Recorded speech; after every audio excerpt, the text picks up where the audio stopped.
د نبی اکرم صلی الله علیه وسلم زمانہ کې یو شخص دا دنیا ګورې کله کله د انسان ایمان نه خلاصوي هغه به نبی اسلام تراغه یا رسول الله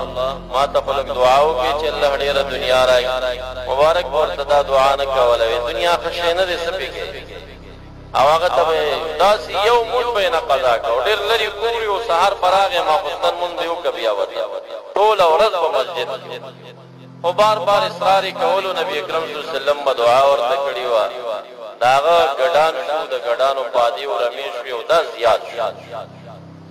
دا مال چې زیات شو مدینه منوره کې خو بیان شو چې د مال زیات شوی نو باندې تا داسې دشتو تلاړه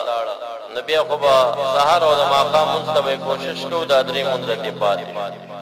نو لږ وخت بعد چې دا مال ډېرې د نو بي دا جمعه خان ته نه جوړ شو نو یو جمعه بل جمعه براته دا نور جمع ته نه پاتې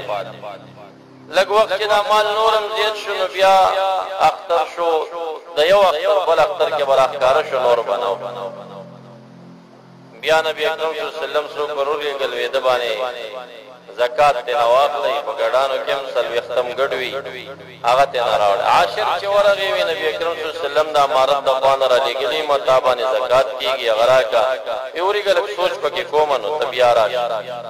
هغه مال ډیر زیات او دا زکات ډیر زیات ګډان جوړېدل سوچو چې دا خو وټ داوان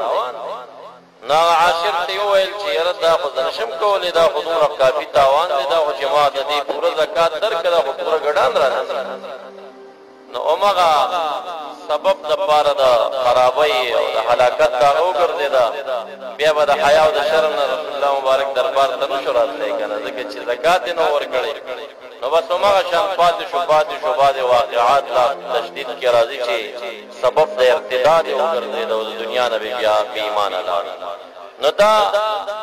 سوچو کچې د نبی اکرم صلی الله علیه وسلم مبارک صحابي چې دا اولیاء او سردار وي هغه د پاره د دنیا دومره هلاکت وګرځید چې د جمع او د نیکي او د هغې څیزونه یې پې باندې ویسته کنه نو ښه څیز نه دی چې د چا څومره شغل ورکې دی او پوره کړي هم چا نه ده ستړتیا ده ټوله غم او ټینشن دی ټول بس مزید هغه چا دی چې کم غریب خو چې ماخوستن ودشي سار را پاسي د روټۍ نم خوند غریب واخیست د خوب نم خوند غریب واخیست د عبادت نم خوند غریب واخیست او مالداران چې څومره ټینشن کې دي کنه دا ټینشن په غریبانو باندې نشته دی شکر وباسئ په خپل فقر په خپل غریبۍ باندې